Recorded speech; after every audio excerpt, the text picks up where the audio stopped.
इसमें हमें क्या क्या करना है सर, आगे हम क्या कर सकते हैं, कौन सी तैयारियां कर सकते हैं, कौन सी वैकेंसी आती है, क्या हमें करना चाहिए? आप लोगों को मैं बाकी जवाब देता हूँ, बाकी आप भी पूछ सकते हैं, मुझसे डरेंगे नहीं, ठीक है ना? मैं भी आप जैसा हूँ एक, डरना नहीं है, हम भी आपके जैसे होते हैं। मेरे पास आप जैसे हजारों बच्चे पढ़ने आते हैं, उन लोग से हम लोग का बहुत क्लोज रिश्ता रहता है, ऐसा समझते हैं आप मेरे छोटे भाई बहन के समान है। आप मुझे अपना बड़ा भाई मानिए और हमसे जरूर पूछिए। मेरे प्यारे, सबसे जरूरी है 10th के बाद ये डिसाइड करना कि सर साइंस लें, आर्ट्स लें या कॉमर्स लें। पहले समझा देता हूँ कब क्या लेना है और क्यों लेना है। साइंस वही बच्चे लेंगे जिनको टेक्निकल चीज में इंटरेस्ट हो। सर सब्जेक्ट हम कैसे चॉइस करते हैं? देखिए, आप सबसे पहले क्लास 10th में ऑल सब्जेक्ट पढ़ते थे क्या आप लोग? आप ये देखिए ना कि किस सब्जेक्ट में आपका ज्यादा इंटरेस्ट है। जैसे देखिए, किसी बच्चे को मैथ पसंद होगा, किसी को सोशल साइंस पसंद होगा, किसी को साइंस पसंद होगा, किसी को इंग्लिश पसंद होगा, सबका अपना अपना चॉइस हो सकता है। आप पहले ये डिसाइड कर लीजिएगा कि आपका इंटरेस्ट किसमें है। सुनिए, दुनिया की नसीहत जो होती है ना, जो लोग आपको देते हैं वो अपने आधार पे देते हैं। असली नसीहत आप खुद को कब देंगे? जब आप अपने बारे में जानते हैं। एक चीज बताइए, आपको क्या पसंद है इस क्लास में हमें पता है? नहीं पता है। तो मैं कोई दिमाग दूंगा तो बेवजह का दिमाग दूंगा क्या? क्या उसमें आप सफल हो पाइएगा? नहीं हो पाइएगा। और आपको अगर पता है कि हमारा स्ट्रेंथ क्या है और उसकी पढ़ाई करेंगे तो 100% आपको कामयाबी मिलेगी। क्या समझिएगा ध्यान से, मैं समझाता हूँ जो आपको बहुत इंपॉर्टेंट है। ये आपके जीवन का पूरा जीवन या तो यहाँ से निर्माण होगा या तो विनाश होने वाला है। दो आपके हाथ में है। अब इसका निर्माण करना है कि विनाश करना है, समझिएगा ध्यान से। 10th के बाद जैसे 11th और 12th जाते हैं, हमारा सब्जेक्ट जो चॉइस आता है ये डिसाइड करता है कि आप फ्यूचर में क्या बनेंगे। बहुत सारे बच्चे दूसरे को कहने और सुनने पे ले लेते हैं, कभी मत लीजिएगा, सबसे गलत डिसीजन होगा आपका। आप ये डिसीजन अपने दम पे लीजिएगा और ये समझ के कि मेरा कहाँ इंटरेस्ट है। कोई ने बोला आईएएस बनना है, आर्ट्स ले लो, ले लिया आर्ट्स, पता चला सोशल साइंस मुझे समझ में नहीं आती है, मेरा इंटरेस्ट ही नहीं पढ़ने में, बेवजह का आईएएस बन रहे हो, 5 साल बाद फिर वापस आओगे, फिर से किसी और चीज की तैयारी करोगे। ऐसे ही लोग तो हैं जो बड़े बड़े नौकरी की ड्रीम लेके निकलते हैं झूठ की वजह से, किसी और की बातों को सुन के, और अपना जीवन बर्बाद कर देते हैं। आप लोग से मेरा रिक्वेस्ट है, आप वही करना जिसमें आपका इंटरेस्ट है। एक चीज बताऊं, मैं एक छोटा सा कोचिंग पढ़ा रहा था 4-5 बच्चों को। अब मुझे टीचिंग में बहुत इंटरेस्ट थी। अब मैं पढ़ाते पढ़ाते मेहनत करते गया, मुझे बहुत इंटरेस्ट था। तो मेरे पूरे खानदान के, दयाद के जितने भी लोग थे, अरे सरकारी नौकरी कर लो। मैं नौकरी ऑलरेडी क्वालिफाइड हूँ, सीपी एक्साइज सब इंस्पेक्टर मैंने खुद निकाल रखा है, एयरफोर्स क्वालिफाइड हूँ मैं नौकरी जब छोड़ा तो उन लोगों ने बोला यार क्यों नौकरी छोड़ रहे हो, इसमें कोई फायदा नहीं है, कोई पैसे नहीं है। लेकिन उनसे हमेशा मैं एक बात कहता था, मेरे को इसमें मजा आता है, इस काम को करने में मुझे इंटरेस्ट है, मुझे बहुत अच्छा लगता है ये काम करना। और उन लोग की मैंने बातें नहीं मानी, मेरे मम्मी पापा को बहुत लोगों ने समझाया, मुझे खुद पर्सनली कॉल करके, लेकिन मैंने किसी की नहीं मानी। मुझे पता था मेरा इंटरेस्ट यहाँ पे, मैं यहाँ पे बेहतरीन कर सकता हूँ। मैं नौकरी में जाऊंगा ना तो चीट करूंगा, क्योंकि मैं अपने काम को ईमानदारी से करूं, मेरा मन नहीं लगे तो काम कैसे करेंगे? तो मुझे लगा यही बेस्ट है, और मैंने अपनी जबरदस्ती जीत भी की। और आज मैंने आप लोग की दुआओं से हजारों बच्चे मेरे पास पूरे तैमूर जिले में पढ़ने आते हैं, लगभग 8 लाख से ज्यादा सब्सक्राइबर्स हैं। मैं ऑलरेडी प्रिपरेशन में हूँ। मैं खुद चाहता हूँ कि आपको, जैसे कहते हैं कि मैं दिल्ली आपको जाना है, तो मैं खुद जाऊंगा तो आपको बताऊंगा तो सही रास्ता बता सकता हूँ क्या? मैं खुद नहीं गया और आपको दिमाग दे रहा हूँ तो समझिए को सही नहीं है। तो मेरा एक एटीट्यूड ये है कि हम खुद वो पहले काम करें। जैसे महात्मा गांधी से किसी ने पूछा था कि गुड़ का खाना सही है गलत, तो उन्होंने बोला कि 1 हफ्ते बाद आइएगा। तो 1 हफ्ते बाद वो बंदा आया तो बोला कि अब बताइए क्या है, तो उन्होंने बोला 1 हफ्ते से मैं खुद कोशिश कर रहा था गुड़ न खाने की, बट फिर भी खा रहा हूँ, इसलिए मैं आपको मना नहीं कर सकता। सोचिए क्या सीख रहे हैं कि हम किसी को जब नसीहत देते हैं तो पहले खुद करके दिखना होगा, खुद पे वो अप्लाइड है कि नहीं, वो चीज हम कर सकते हैं तभी तो आपको सही गाइड कर सकते हैं। तो मेरे प्यारे, आप सबसे मेरा सबसे ज्यादा रिक्वेस्ट है, दुनिया को नहीं सुनना है, अपने इंटरेस्ट को सुनना है। जो आपको पसंद है ना वो करना। पूरा जीवन एक तो सुखमय जीवन होगा, एक अच्छा जीवन होगा, और वहां तक जाओगे ना जो सपने में नहीं सोचे होगे। मैं भी कभी नहीं सोचा था कि मेरे पास जब 5 बच्चे होंगे और हजारों बच्चों की भीड़ आएगी, मुझे कभी बिलीव नहीं था, अनबिलीवेबल था मेरे लिए। तो वो चीज है कि मुझे लगता है कि जब इंटरेस्ट का काम करते हैं ना 100% आपको कामयाबी मिलती है। अब सुनिएगा ध्यान से, साइंस लेना है, आर्ट्स लेना है कि कॉमर्स, समझा देता हूँ तीनों का सेक्टर क्या होता है। साइंस लेने वाले बच्चे देखिए, एक टेक्निकल काम में, टेक्निकल जितनी भी चीज है ना सब साइंस पे डिपेंड है। टेक्निकल मतलब इंजीनियरिंग में जाना है आपको, technical air force, technical navy, army, ये सब जो टेक्निकल जॉब होते हैं ये सब के सब साइंस पे होते हैं।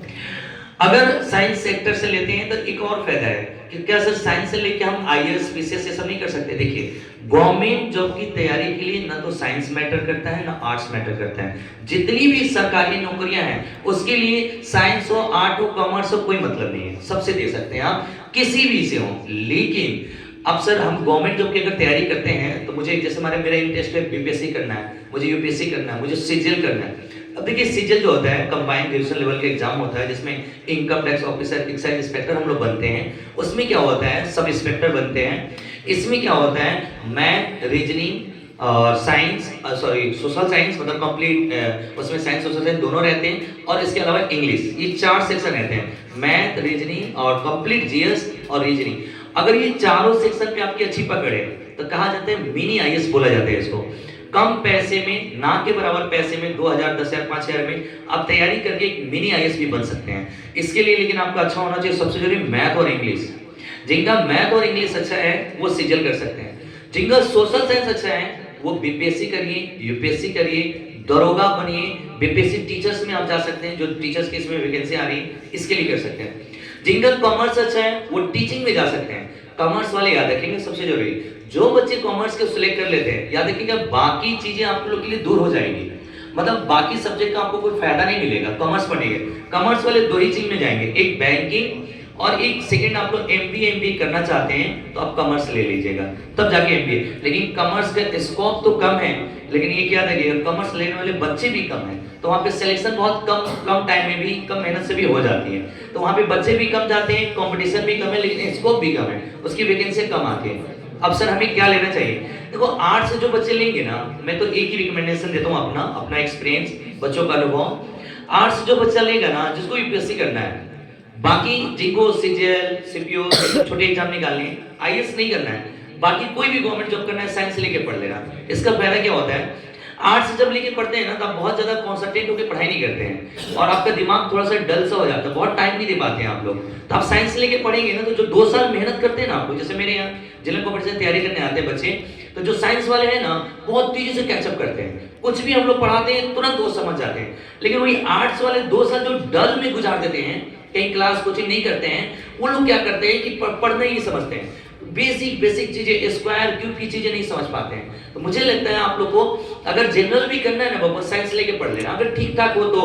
एक चीज और समझिए बार बार मैं कह रहा हूँ मैं जो बता रहा हूँ अपना एक्सपीरियंस बता रहा हूँ आपको जो करना अपने आधार पे करना है क्योंकि अब क्लास 10 में इतनी तो समझ है ना आपको कि मेरा इंटरेस्ट क्या है क्या नहीं है तो ये अपनी समझ से डिसीजन लेना है आपको। मैं बता देता हूँ क्या क्या फैक्टर्स है।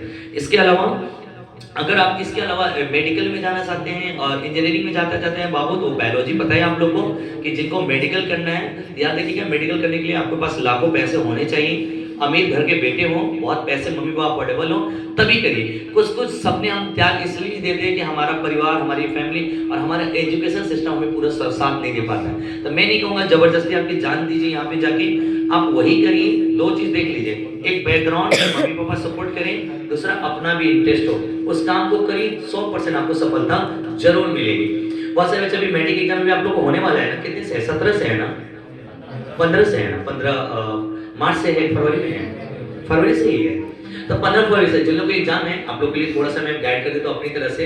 प्यारे बच्चों एग्जाम प्रेशर टाइम में इसमें आपको बहुत तरह के अंदर ना उछल पुछल चल रही होगी चलनी चाहिए यही तो तैयारी है। बहुत तरह का डर लग रहा है सबको लगता है हमको भी लगता है आपको लगता है दुनिया में सबको लगता है सब होना चाहिए नहीं हो रहा है तो डॉक्टर से दिखा लो अपने आप को क्यों नहीं हो रहा है भैया सर सबको होना चाहिए ये नॉर्मल फेनोमेना है सबके शरीर में होता है सबको डर लगता है सबको घबराहट होती है सबकी कलम रुक जाती है सबको होता है नहीं हो रहा है तब डॉक्टर से चेक कराओ कुछ गड़बड़ है मेरे अंदर ऐसा क्यों नहीं हो रहा है मेरे साथ। ये नेचुरल है डर लगना नींद नहीं आना पढ़ने में मन नहीं लगना लास्ट टाइम में और प्रेशर बढ़ जाना। सर इस टाइम में हम करें क्या देखिए बता देते हैं आप लोग को जो पढ़ लिए वही पढ़िएगा। यूट्यूब मोबाइल की दुनिया झगड़ी आ गई ना 3 घंटे में आइए हम आपको ये कंप्लीट कराते हैं 1.5 घंटे में ये कंप्लीट कराते हैं तो झुट्टे का ना 13 साल पढ़ रहे थे जी 1 साल तक 8-8 घंटा स्कूल 3-3 घंटा कोचिंग मतलब डेली 10-10 घंटा पढ़ के बेकार किए 3 घंटा में केमिस्ट्री पढ़ लिए होते झूठे का 1 साल पढ़े और वो 3 घंटा वाले वीडियो 30 बार देख लेते इतने दिन में तो 30 बार देख लिए होते पास हो गए होते। ये सब उल्लू बनाने वाली चीजें हैं समझिए। आज का जो ये टेक्निकल दुनिया है ना बबुआ बच्चा को ना इतना मेंटली लोग कमजोर बना रहे हैं और तुमको एक सीट देंगे इससे तुम्हारा केमिस्ट्री का सब ऑब्जेक्टिव लड़ जाएगा पता चलता है कौन नहीं लड़ रहा है भाई ये सब उल्लू ना बनाओ बच्चों। ये टीचर लोग एक साल क्यों मेहनत करते हैं आपके साथ, एक साल क्यों काम करते हैं, फिर वही लास्ट में क्यों नहीं एक महीना पढ़ा देते हैं आप, वही पढ़ाइए बच्चों को। एक चीज समझिए, कभी भी पढ़ाई करिए सीखने के लिए पढ़िए, एग्जाम पास करने के लिए नहीं। एग्जाम पास करना और सीखने में जमीन आसमान का अंतर होता है। एग्जाम पास करने के लिए आपको रटना होता है और सीखने के लिए समझना होता है। एग्जाम में रट के तो डिग्री ले सकते हैं बट जीवन में कामयाब नहीं बन सकते हैं। देखिएगा बहुत सारे गाँव में देखिए कम पढ़े लिखे लोग रहते हैं बट बहुत बढ़िया कुछ जीवन में कर रहे होते हैं। बहुत पढ़े रहते हैं, गधे जैसे पढ़े रहते हैं, डल सा। क्यों? कि उन्हें दिमाग में ना दुनिया चीज कुछ दिया ही नहीं। उन्होंने किताबी कीड़ा बना दिया अपने आप को। आपको दोनों जीने हैं, किताब के साथ भी और जीवन के साथ भी। दुनिया में वही बच्चा कामयाब है ना बाबू। अगर लोग सुसाइड करते हैं, फांसी लगाते हैं, जीवन में भाग जाते हैं, कुछ अच्छा नहीं करते हैं, किसी एक चीज से भागा नहीं मिला तो जीवन त्याग देते हैं, ऐसे गधे वही हैं जिन्होंने सिर्फ पढ़ाई किया है, जीवन को समझा ही नहीं, रियलिटी को देखा ही नहीं, सिर्फ किताब किताब किताब किताब। एक चीज बताओ, मुझे मुझे मुझे मुझे बहुत मोटा होना है, 24 घंटा खाना खाऊं, मोटा हो जाऊंगा, अगले दिन हॉस्पिटल भर्ती होगा, ऊपर भी चला जाऊंगा। अरे हाँ या ना? अब तुम 24 घंटा पढ़ के क्या पास कर जाओगे? अरे खाली होगा पेट, फिर खाओगे तब ना उसमें पचेगा, तब तो हमारा बॉडी काम करेगा। उसी तरह पढ़ाई है, जब दिमाग में भर रहे हो तो गैप दोगे तब तो कोई और चीज आएगी। ठूसो ठूसो ठूसो ठूसो, क्या याद होगा? कुछ नहीं याद होगा। जो ये 18 घंटा 20 घंटे 17 घंटे वाले लोग हैं, इनसे हम यही पूछना चाहते हैं कि 17 घंटा अगर कंटिन्यू कोई बच्चा पढ़ रहा है तो दिमाग खाली कब होगा? खाली नहीं होगा तो सोचेगा कब? कब उसे स्टोर करेगा? स्टोर करने के लिए तो टाइम होना चाहिए, उसे इंक्लूड करने के लिए, उसे इंक्लूड करने के लिए, अपने अंदर ले आने के लिए भी तो टाइम चाहिए। तो आपको ऐसी चीज अफवाह मत उड़िए। सर किसी चीज की तैयारी करने के लिए कितना घंटा पढ़ना पड़ता है? जितना घंटा आपका मन लगता है उतना पढ़ी हो जाएगा। कोई नियम नहीं है, कोई नियम नहीं है, हर एक का अपना स्ट्रेटजी है। ये डिपेंड करता है कि आपका लेवल क्या है, ये डिपेंड करता है कि आप कैसे हैं, नेचुरली कैसे हैं। बहुत सारे देखते हैं बचपन में बहुत तेज बच्चे होते हैं, टैलेंटेड होते हैं, उनसे आप कम्पीट कर रहे हैं। नहीं नहीं, वो हो सकता है उसको भगवान ने उसी तरह का बनाया, वो बचपन से उस जोन में है। और जरूरी नहीं है। मेरे साथ का, मेरा खुद का यहीं पे उसका घर है बगल में, विवेक नाम का लड़का था। हम लोग को रसगुल्ला स्कूल में पढ़ते थे, पूरी स्कूल का टॉप 1, पूरी स्कूल, क्लास नहीं, पूरी स्कूल का टॉपर था। हम लोग जितने हैं ना सब सेलेक्ट हैं, अभी तक वो बैठा हुआ है। मैक्सिमम लोग काम कर रहे हैं। क्या हुआ? इतना मेहनत कर लिया, उसके मेंटली रूप से हमको लग रहा है वो होता है ना कि अपने अंदर अंदर कोसने टाइप का, ऐसा टाइप का, वो एकदम दाढ़ी वाड़ी बढ़ा के ऐसे पागलों की तरह घूमता रहता है। हम लोग को पता नहीं चलता बोलते क्या तैयारी कर रहे हैं, चल रहा है भाई, हो जाएगा कहीं ना कहीं। ये समझ में आया मुझे कि बहुत पढ़ने से, बहुत नंबर लाने से, डिग्री लाने से नहीं आप कामयाब बनेंगे। आप दोनों चीज के सीखिए, नंबर भी इंपॉर्टेंट है, जिंदगी भी इंपॉर्टेंट है। समझदार इंसान हमेशा कामयाब है दुनिया में बाबू। तो आप लोग को क्या देखना है? दोनों चीज को बैलेंस करना है, परिवार, फैमिली, इमोशन, फीलिंग, ये सब कुछ जोड़ के रखना है। आज तक के जिस तरह की दुनिया मोबाइल से अटैच है, बहुत सारे बोलते हैं बच्चे सब मोबाइल से दूर होने का क्या रास्ता है? कोई रास्ता नहीं है। आप हैं खुद, आप अपने अंदर से कहो ना मोबाइल यूज करना, नहीं करोगे। आप जैसे अपने आप को आदत डाले ना मोबाइल चलाने का, उसी तरह बोलो नहीं यार मेरे लिए सही नहीं है, हेल्थ के लिए सही नहीं है, मेंटली सही नहीं है, आंख के लिए सही नहीं है, नहीं चलाना है। धीरे धीरे तुम्हारा दिमाग समझ में आएगा, नहीं चलाओगे। एक चीज समझिए, दुनिया कितना आपको मना करेगी आप नहीं मान सकते हो। जिस दिन तुम्हारा दिल कहता है मुझे नहीं करना, दुनिया हम लाख बार कहेंगे फिर भी तुम नहीं करोगे। ये तुम अपने दिल को समझाओ, तुम खुद को समझाओ कि हाँ मैं नहीं करना है, ये गलत है, मुझे ये नहीं करना। अब जैसे आप 12 में जाएंगे, बहुत गलत गलत दोस्त मिलेंगे आपकी लाइफ में, ऐसे ऐसे लोग जो नशा सिखाएंगे कि अरे यार एक पाउच मार के देख लेना भाई, एक पाउच से क्या हो जाता है, एक बार पी के देख लेना भाई, अलग अलग तरह की चीजें। एक चीज समझिए, बहुत सारे बच्चों को ना जीवन में बहुत गलत चीजों की जरूरत नहीं होती है, बट वो दूसरे को देख के इंस्पायर होते हैं। क्या किसी का कोई दोस्त है लड़की, हमारी भी लड़की दोस्त क्यों नहीं है, आप इंस्पायर हो रहे हैं। ये चीजें जो आती है ना, देख के आती है कि वो ऐसा कर रहा है मैं भी ऐसा करूं, वो ऐसे बन रही मैं भी ऐसा बनूं। ये तो गधापंती है। आप अपने हिसाब से देखो क्या सही और क्या गलत। जब पता चल जाए कि गलत है उससे दूर हो जाइए। अभी देखिए अगला 5 साल आप लोगों को मैं प्रेरणा देके जा रहा हूँ। आप में से जिन बच्चों ने मेरी बातें मानी और अगले 5 साल तक ईमानदारी से सही डिसीजन लेकर काम किया, दुनिया की कोई ताकत आपको कामयाब होने से नहीं रोक सकती। अगर अगला 5 साल आपने अपने साथ खिलवाड़ किया, देखिए अभी एज के उस घड़ी में हो ना आप लोग जहां पे दुनिया की सब बुराइयां आपके पास आएंगी। अभी तक तो बहुत कुछ से बचे थे, अब हर तरह के तुमको दोस्त यार मिलेंगे और हर तरह की चीजें आपके साथ होंगी। मेंटली रूप से, दोस्तों में, यारों में, जहां पे आपको गलत गलत चीजें सिखाई जाएंगी। अब नशा के प्रति, मोबाइल के प्रति, इंस्टाग्राम के प्रति, फेसबुक के प्रति, मार झगड़ा लड़ाई के प्रति, इस तरह की चीजें आपके जीवन में आएंगी और सबके जीवन में आती है, हमारे जीवन में भी आई थी। ये 2-4 साल दोनों हैं बाबू, यही समय में जीवन भी बनाना है और यही समय में हमारे हार्मोनल चेंज भी बॉडी के होंगे जो हमें गलत गलत चीजों की तरह ढकेलेगी। अब इसमें दो तरह के लड़के होंगे, जो उनके बहकावे में आ गए पूरा जीवन पछतावा है, और जो नहीं आए 5 साल के बाद अगले 70 साल की जो जीवन बची है अपना जीवन खूबसूरत बना लेंगे। 60 साल की जो जीवन बची है जन्नत बना के रख देंगे।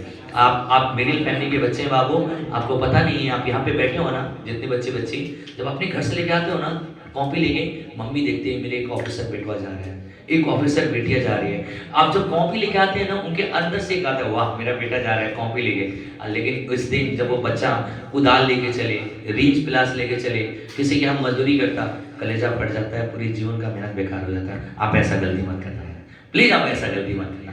उनके लिए प्लीज कम से कम ये सोचना कि जिन्होंने मेरे लिए पूरा जीवन दिया है थोड़ा सा तो कुछ करूं उनके लिए। और आपका कामयाब होना जानते हैं, आपकी मम्मी पापा का बीपी की बीमारी, शुगर की बीमारी सब खत्म कर देगी। नौकरी लग जाने से ना इतना वो खुश होंगे तुम्हारी कामयाबी को देख देख के, उनको और जीने की चाहत बढ़ जाएगी। और वो आधा टेंशन दूर, बीमारी दूर। 90% बीमारियां शरीर में टेंशन से है भाई। आपके बारे में 24 घंटा मम्मी पापा सोचते कुछ अच्छा करो, अच्छा सोचेंगे क्या, उनको अच्छी फीलिंग आएगी क्या, और फिर जब अच्छी फीलिंग आएगी तो वो जीवन में अपने आप अच्छे रहेंगे, खुश रहेंगे, उनको टेंशन नहीं है, प्रेशर नहीं है, दबाव नहीं है, और जीवन में बहुत अच्छा करेंगे। आप लोग भी प्लीज, आप सबसे रिक्वेस्ट है कम से कम किसी और के लिए तो मम्मी पापा के लिए जिन्होंने तुमको यहाँ पर बैठा है। अभी जिस वक्त हम लोग बैठे हैं इसमें कहीं कहीं भटक रहे होंगे 200, 1000, 1000, 500 कमाने के लिए, ताकि आपको दे सके आगे की पढ़ाई के लिए, आपके अगले फ्यूचर के लिए। उनका क्या प्रेरणा देंगे हम लोग, क्या उनको देंगे, इसके बदले में हम क्या वापस करेंगे?